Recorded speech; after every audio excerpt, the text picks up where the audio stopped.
आता सुखात करायचं आणि खायचं काय लोड घ्यायचं नाही नाही तर ही आपली सुना पोरग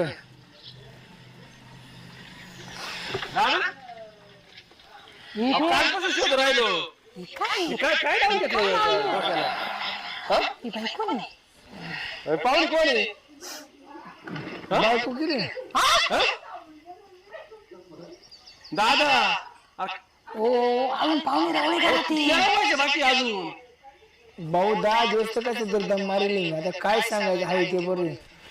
10 दिवस तुम्ही त्याला विचार दादा झोपलाय का जागा आहे अहो ते फुलं बिलं घ्या ना वडू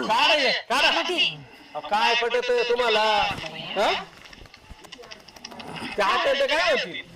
तुम्ही तर म्हटलं घरी कोणीच बोलणार नाही नाही हा पोर